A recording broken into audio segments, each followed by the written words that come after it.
Welcome to my channel Starlight Sci-Fi Stories. Thanks for watching. Please like and subscribe. The Hall of Convergence on Asterion was unlike anything Orion had ever seen. Towering walls of polished metal reflected distant stars, and the ceiling shimmered with suspended crystals that bent light into soft colors, shifting with the presence of each speaker. Gravity here was carefully calibrated, just strong enough to remind visitors of their own fragility, yet light enough to make anyone feel slightly unsteady. Queen Lyra stood at the center of the hall, her posture impeccable, long ears flicking with subtle attention. She listened, as always, with the precision of a ruler, while her mind wandered beyond the elegant speeches of interstellar delegates. Trade agreements, mining rights, orbital research stations, words flowed around her like water in a river with no purpose. Lyra nodded at the right intervals, offering polite responses while ignoring the ache behind her eyes, a dull warning she tried to bury. She should have noticed sooner. The space beside her was empty where Prince Orion should have been, not gone in the crowd sense, gone entirely, leaving only a faint shimmer where his personal shield had powered down. Lyra's calm mask never faltered, but inside, an unfamiliar chill spread through her chest. "Confirm Prince Orion's location," she transmitted silently, thoughts encoded and sent faster than sound. The reply took too long. Somewhere in the hall, a delegate waved 3 hands and smiled far too widely. A junior aide dropped a data slate, murmuring apologies.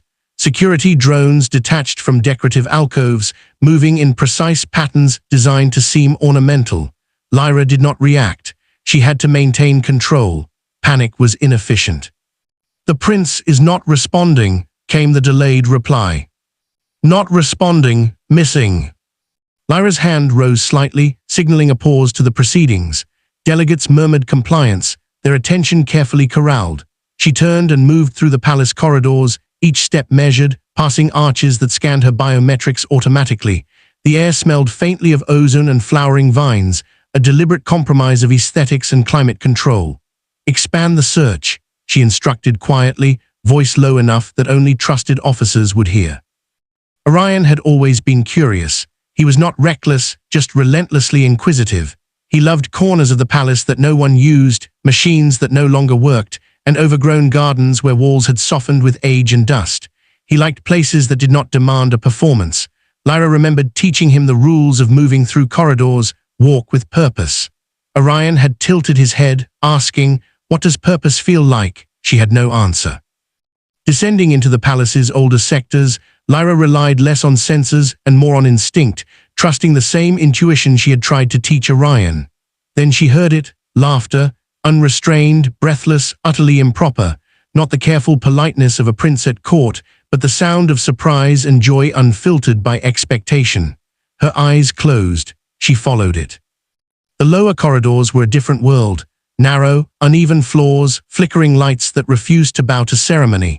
Orion moved through them like he belonged there, ceremonial shoes abandoned, robes trailing behind him.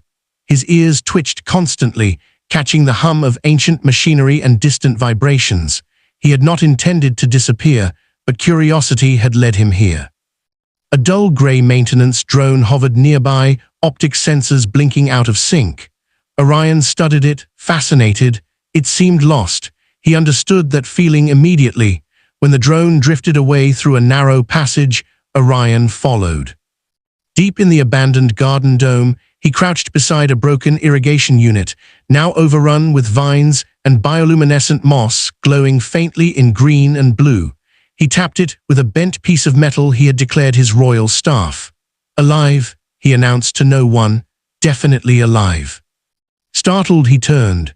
A human sat nearby on a collapsed bench, boots up on a planter, arms folded casually. Dark hair fell across his forehead, eyes calm as he glanced at Orion's ears and then returned his gaze. "You're not supposed to be here," Orion said cautiously. "Neither are you," the human replied cheerfully, "and you're winning whatever game this is."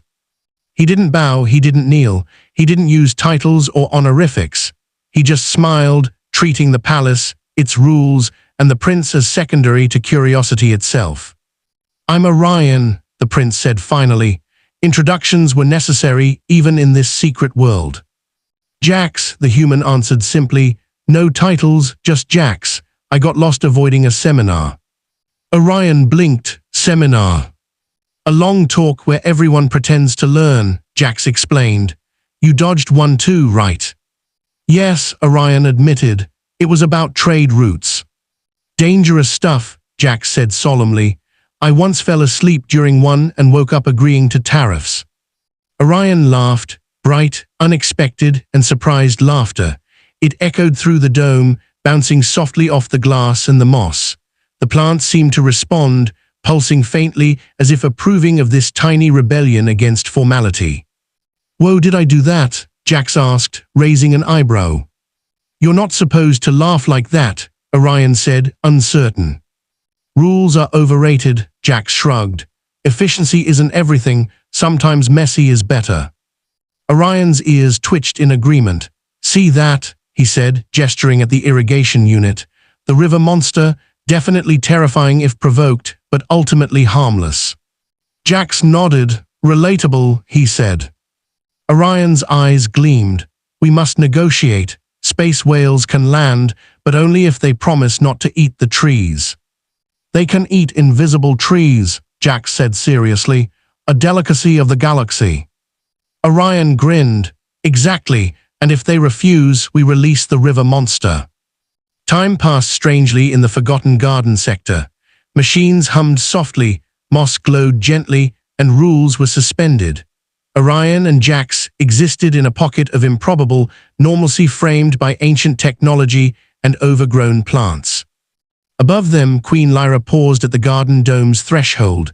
She did not announce herself, did not disturb them. She watched silently, heart tightening with worry and loosening with relief. Orion was safe, independent, curious, fearless, the qualities she had always hoped he would have. Orion laughed again, a sound so bright it struck her like a question she had been avoiding for years. Jax noticed her presence last, posture straightened. Hi, he said. Orion turned. Mother. For the first time in hours, protocol dissolved. The hall's rigid control, the endless rules of diplomacy, all faded away. Lyra allowed herself a breath she hadn't taken in days. The prince was alive, curious, brave, and for a moment the galaxy itself seemed to pause and listen. Orion's laughter echoed softly as he crouched among the glowing moss, but the moment of freedom was brief. Above, the palace had not forgotten its prince, nor the carefully layered rules that governed every step of the convergence. Queen Lyra moved through the older sectors with purpose, every sensor ping and drone sweep passing under her mental command. The laughter had guided her, but instinct told her this was only the beginning. Orion, she called gently, stepping into the dome's fractured light. Her voice carried calm authority, but beneath it was a sharp edge. The prince froze, ears twitching, then relaxed when he saw her expression. She wasn't angry, yet, but the tension of centuries of protocol hung in the air like invisible chains. Mother, he said, standing on the crate that had once held air filters. You're watching the space whales. Lyra shook her head. Not the space whales. What are you doing here? Orion grinned. Negotiating peace treaties. You are not supposed to do that, Lyra said. But I am, Orion countered proudly. His eyes glimmered with curiosity, the spark that had always made him different. And Jax is helping. The human looked up from examining a broken irrigation pump. I didn't make him do anything, Jax said. I just didn't stop him. Lyra's chest tightened, then loosened. Her son was alive, brave, unrestrained by the weight of expectation. She had feared efficiency and order had stifled him, but here, in the Forgotten Gardens, he thrived. The sound of clanking machinery interrupted the moment. A section of the dome's glass had shifted, revealing a spiral stairwell descending into shadow. Orion's eyes sparkled. I think that's where we find the artifact, he whispered, excitement clear in every word. The artifact? Lyra asked cautiously. Orion nodded. It was hidden here before the palace became too polished. Jax found hints of it when he wandered the lower levels. Lyra hesitated. She had taught Orion the dangers of curiosity, but she had never truly restrained it. The boy's mind was a bright, uncontainable star. She followed him, Jax trailing behind, down the spiral stairwell into darkness. Lights flickered uncertainly, revealing walls carved with strange geometric patterns that hummed faintly, resonating like the echoes of a distant planet. At the bottom, they entered a chamber bathed in soft, pulsating light. In its center floated a shattered orb, fragments suspended in a precise, gravitationally impossible arrangement. The orb's glow shifted with each motion they made, responding to presence and intention alike. "This is incredible," Jax murmured, stepping closer. "What does it do?" Orion tilted his head. "It remembers everything, the moment it was made, the lives it has touched, the choices it has witnessed." He reached out. "It shows truth, and only to those brave enough to face it." Lyra moved forward, observing silently. This artifact, lost for centuries, held power beyond any council, beyond any diplomat. It was neutral, like her son's curiosity. It did not judge, only revealed. As Orion's fingers grazed a floating fragment, the chamber shimmered. The orb projected images, fleets of alien vessels navigating the stars, the rise and fall of civilizations, and a subtle thread weaving through it all, a thread of intelligence, resilience, and compassion. The visions focused on Orion. He was the spark that could unite scattered worlds, the unpredictable element capable of bending tradition into progress. A sudden alarm shattered the chamber's fragile calm. Security drones, recalibrated to detect anomalies, descended into the stairwell. Queen Lyra, the head of palace security, transmitted, "Intruders, multiple signatures entering restricted sectors." Lyra's expression did not change. Calmly, she gestured and the drones paused. "Do not engage unless necessary," she ordered. Her eyes scanned the shadows. "We are here on discovery, not conflict." Orion stepped forward, bold as ever. "We can't let them take it. The orb chooses its guardians." A deep, resonant hum began to fill the chamber. The orb's fragments rotated faster, aligning into a near-complete sphere. Light pulsed in waves, testing their intent, measuring courage and honesty. Lyra recognized the signs of recognition. The artifact had accepted them. From the shadows emerged the intruders, a coalition of rival diplomats and mercenaries, masked and armed with compact energy weapons. They had tracked the orb for decades, believing power could be claimed, tamed, or sold. Lyra's heart did not race.